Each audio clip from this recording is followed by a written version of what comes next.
we're going to review solving two-step equations.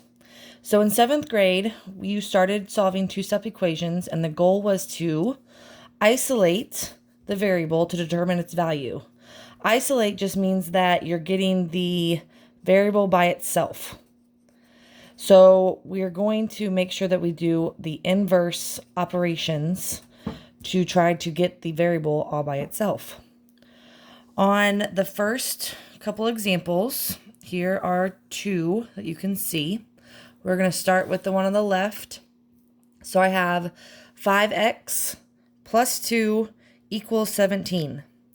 So my x is the variable that I have to get all by itself, and I have to remove the 5 and the 2.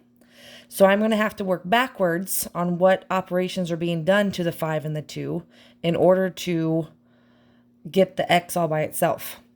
So I'm going to save the variable for the very last. So if I'm looking at this plus 2, I know that I'm going to have to subtract 2 on both sides. Whatever I do on one side of the equal sign, I have to do on the other side.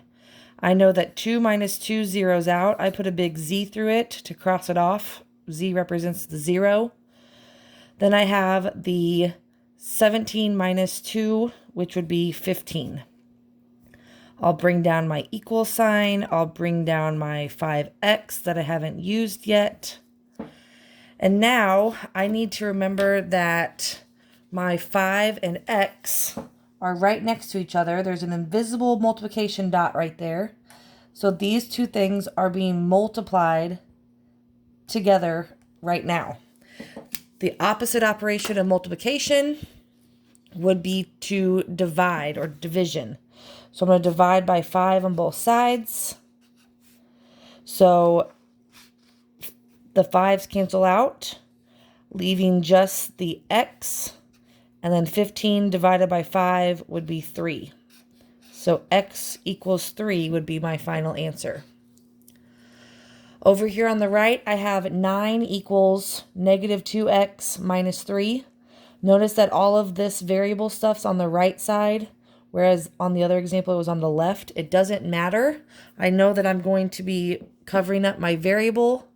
I'm going to look at what's left over that I need to move first, and I have this minus 3. So my minus 3, the opposite of minus, would be adding. So I'm going to add 3 to both sides. This would zero out. Then I have 9 plus 3 would equal 12. I'm going to bring down my equal sign. I'm going to bring down my negative 2x. Now my next step, I know that negative 2 and x are being glued together with the multiplication dot. It's just invisible right between those two things. So the opposite of multiplication would be to divide. So I'm going to divide by negative 2. My negative 2's are going to cancel out. So I have x equals 12 divided by negative 2 would be a negative 6. So negative 6 equals x. And then my last example, the moment that you guys see this little fraction here, you freeze up, but the fraction just means to divide. So if I'm looking at this, I know that I have my variable a is on top of the fraction. I'm going to cover that up, and that tells me that I need to move my 5 first. Well, this 5 is positive, and in order to get that to 0, I'm going to have to subtract it. So I'm going to subtract 5 from this side. I'm going to subtract 5 from this side. Whatever I do on one side of the equation, I have to do on the other.